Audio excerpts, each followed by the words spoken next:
আজ আমি তোমাদের সাথে একটা পাওয়ারফুল মন্ত্র শেয়ার করতে চলেছি।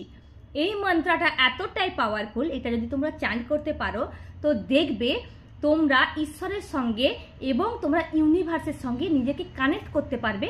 এই মন্ত্রটা তোমাদেরকে এতটা পাওয়ার দেবে। তো আজকের এই রেমেডিটার জন্য তোমাদের যেটা করতে হবে, তোমরা কি করবে, 1 গ্লাস জল নিয়ে নেবে। জল নেওয়ার পর তোমরা জলের দিকে তাকে 11 টাইমস মানে 11 বার তোমরা ক্লিম ক্লিম ক্লিম এইভাবে তোমরা চ্যান্ট করবে। চ্যান্ট করার পর তোমরা ওই গ্লাসের জলটাতে একটা ফু দিয়ে দেবে। ফু দেওয়ার পর তোমরা জলটা খেয়ে নেবে।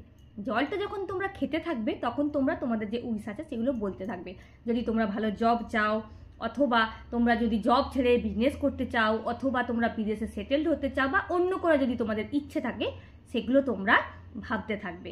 তারপর তোমরা জলটা খেয়ে নেবে। আর জলটা খাওয়ার পর দেখবে যে তোমরা ঈশ্বরের আশীর্বাদ পাবে এবং ইউনিভার্সের আশীর্বাদ পাবে। এই আশীর্বাদে তোমাদের সমস্ত মনের ইচ্ছে দেখবে পূর্ণ হয়ে যাবে। তো আজকের রেমেডিটা যদি তোমাদের ভালো লেগে থাকে, প্লিজ লাইক, শেয়ার, কমেন্ট করতে ভুলো না। Thank you.